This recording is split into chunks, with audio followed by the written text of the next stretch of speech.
ہر کوئی دنیا سے جاتے ہوئے اولاد یاد کرتا ہے. میرے باپ اچانک اللہ نے موت دی، ہارٹ اٹیک ہوا، ٹھیک ٹھاک تھے، اچانک. تو ایک میری بہن لاہور تھی، ایک فیصل آباد. تو میرے باپ آخر وقت تک کہتے رہے میری بیٹیاں تو بلا دو، اور میری دھیاں تو لے آؤ، اور میری دھیاں تو ملا دیو، میری بچیاں تو ملا دیو. اور یہ کہتے کہتے دنیا سے چلے گئے. ہر آدمی موت کے وقت یہی کچھ کرتا ہے. میرے نبی دنیا سے جا رہے ہیں، دنیا سے جانے کا وقت ہے. 12 ربیع الاول ہے، پیر کا دن ہے، 7 جون ہے، 11 ہجری 633 عیسوی.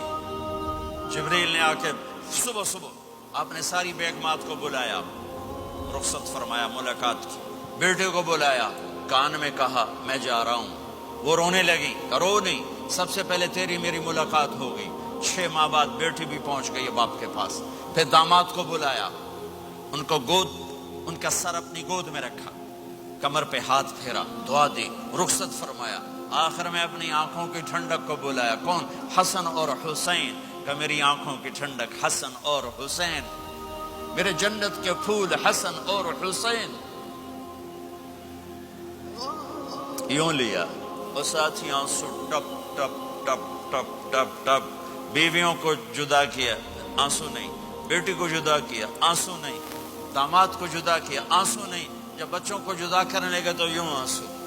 ایک کو زہر میں تڑپتے دیکھا، ایک کا کٹا سر نیزے پہ چڑھتے دیکھا تو آنسو رک نہیں سکے.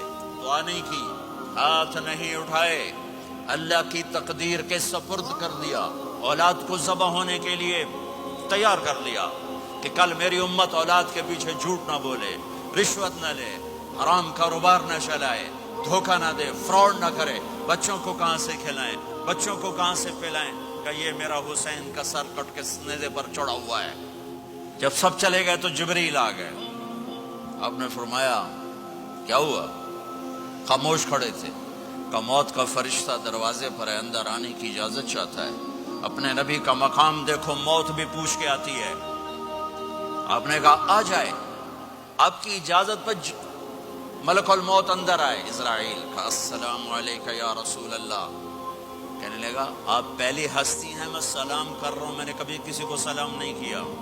کہنے لگا آپ پہلی ہستی ہیں، اللہ نے فرمایا تھا پوچھ کے اندر جانا، بن پوچھے نہ جانا. پھر کہنے لگے آپ پہلی ہستی ہیں، اللہ نے فرمایا آنا چاہیں تو لے آنا، رہنا چاہیں تو چھوڑ کے آ جانا. ہاں، یہ وہ دربار رسالت ہے جہاں موت بھی پوچھ کے آتی ہے. آپ نے فرمایا میں اجازت دے دوں میری جان نکالو گے؟ کہا جی نکالوں گا. آپ نے یوں جبریل کو دیکھا، کیا کہتے ہو، جاؤں یا رہ جاؤں؟ جبریل نے کہا اللہ آپ کی ملاقات کے شوق میں ہیں، فیصلہ آپ کریں گے.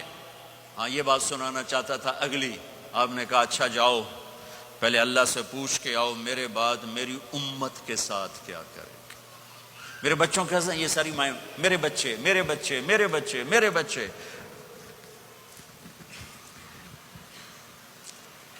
میرے نبی کو تو پتا تھا کہ یہ تڑپ تڑپ کے ایک زہر میں جائے گا اور ایک کا سر کٹ کے نیزے پہ چڑھے گا. کیوں نہیں ان کے لیے ہاتھ اٹھائے؟ ہمارے لیے کیوں روئے کہ جاؤ اللہ سے پوچھ کے میرے بعد میری امت کے ساتھ کیا کرے گا، میں پھر جواب دوں گا. جبریل واپس گئے، موت کا فرشتہ کھڑا ہوا ہے. جواب آیا یا رسول اللہ آپ کا رب کہہ رہے ہیں آپ کی امت کو تنہا نہیں چھوڑوں گا. مجھے میرے رب کی قسم جو سن رہا ہے جس نے ہمیں یہاں جمع کیا ہے، سنو میری بات غور سے. اگر میرے نبی یہ سوال نہ اٹھاتے تو آج میں اور آپ بھی بندر خنزیر میں بدل چکے ہوتے. میری اور رب کی کوئی رشتہ داری نہیں ہے.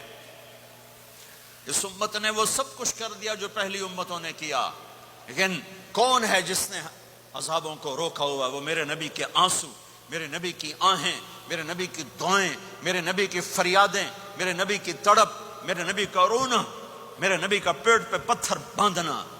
اس نے روک دیا. کوئی نبی جاتے ہوئے امت کے لیے نہیں رویا. واحد نبی ہیں جو جاتے ہوئے امت کے لیے روئے، میری امت میری امت میری امت.